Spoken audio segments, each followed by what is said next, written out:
English Grammar, Lesson 28. Topic: Embedded Questions.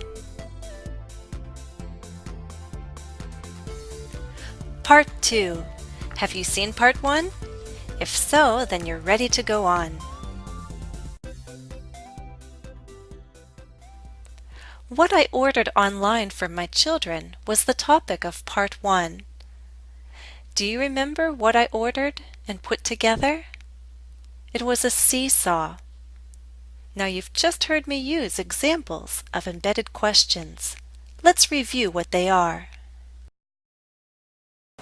An embedded question is a type of noun clause. A clause is a group of words with a subject and verb. Because embedded questions behave like nouns, we use them like nouns, which means they have different roles in a sentence.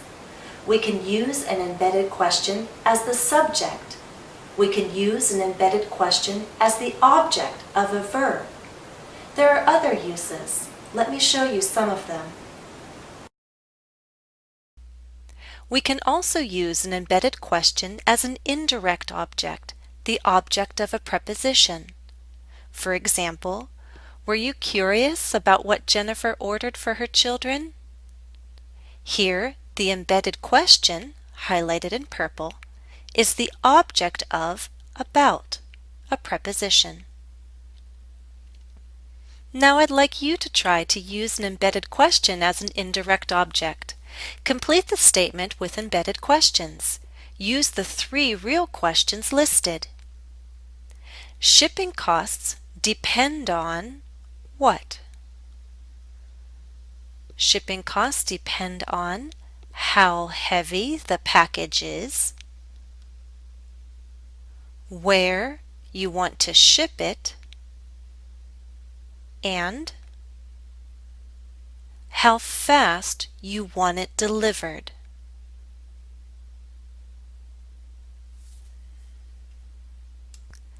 Let's talk about another use.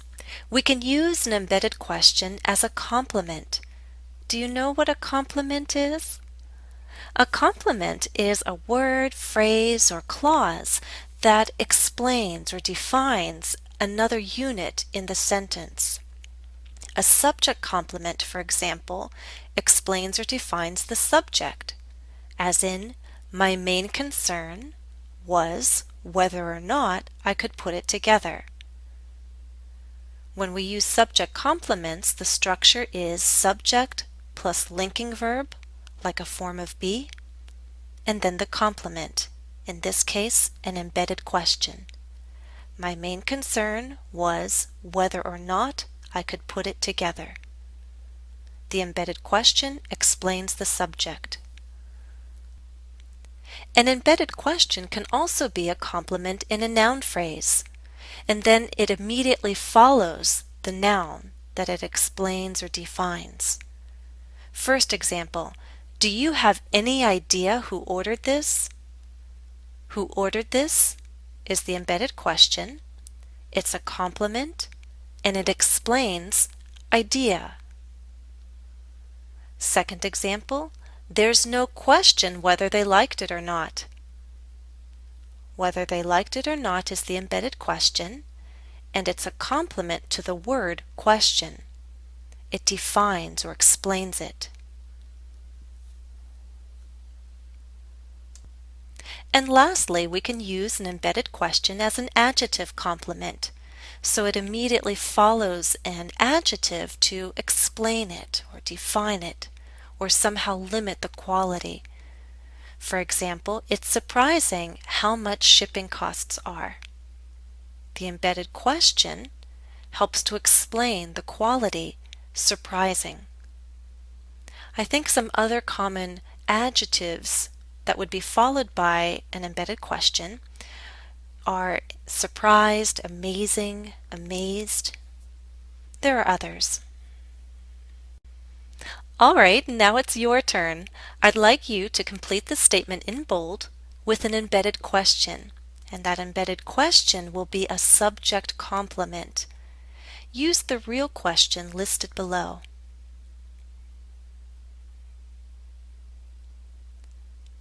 the statement, "This is what the kids wanted." Now let's try using an embedded question as a complement in a noun phrase. Again, use this real question to complete the statement with an embedded question. Do you have any idea how long it's going to take? Let's try one more complement in a noun phrase. Use the real question and complete the statement in bold. It was a mystery how she managed to do it all.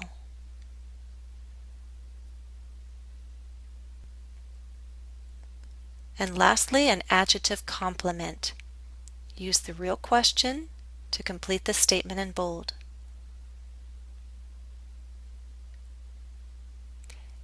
You need to be careful what you say around your kids. Are you ready to go on now?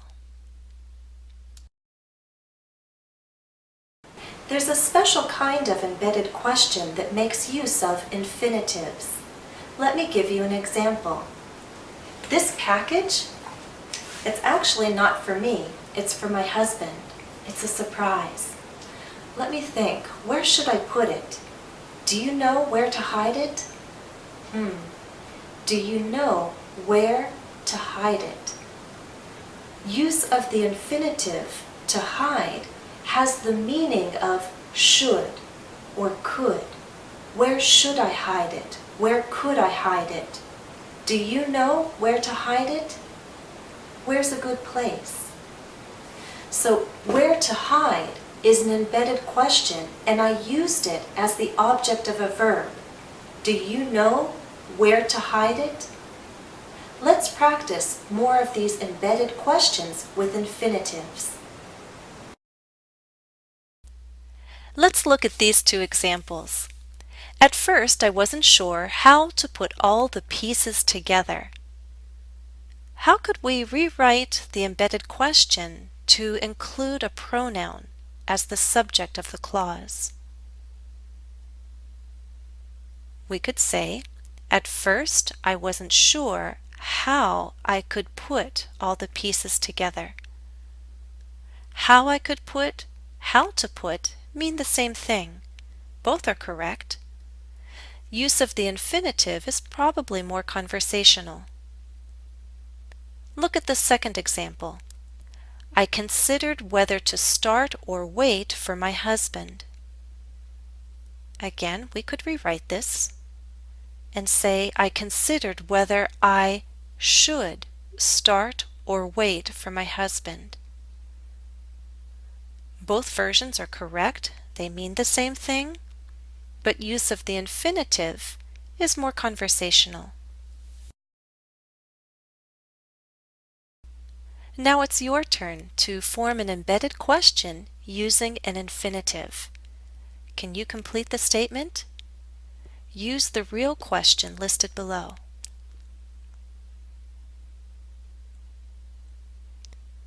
We can say, do you know how to ride a seesaw?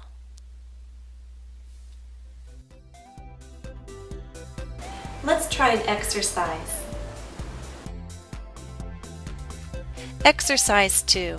Correct the mistakes and then answer the questions. This exercise will review what you've learned in parts 1 and 2. 1. Read the statement and find the mistake or mistakes, then correct them.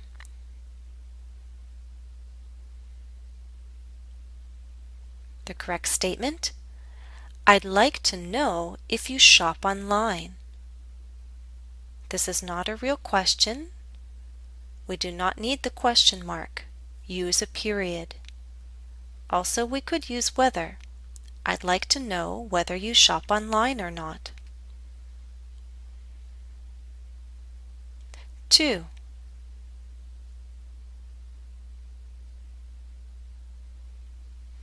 The correct statements: How do you select gifts for people? Does your choice depend on how much things cost? This is a real question, but the embedded question needs statement word order. How much things cost. 3.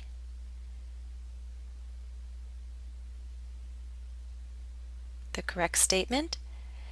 Can you tell me how quickly packages are delivered in your country?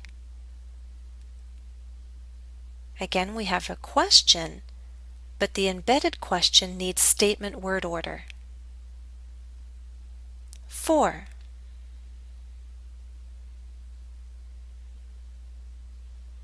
The correct statement.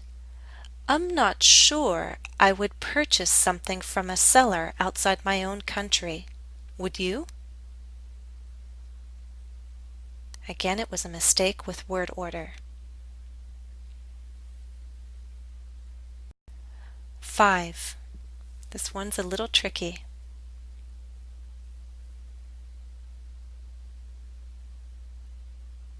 The correct statement and more natural sounding question is, do you know where to find used books and DVDs online?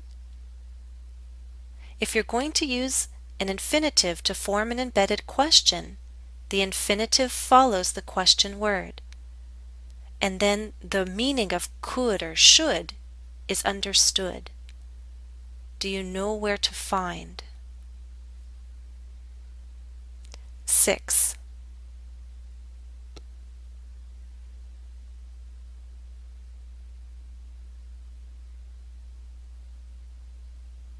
The correct statement? When it comes to receiving gifts, what matters most is not what someone gives you, but that the person was thinking of you. Do you agree or disagree? If you haven't already, go back and answer the 6 correctly worded questions.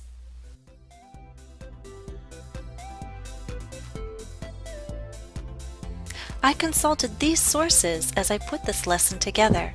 I think you'll find them helpful too.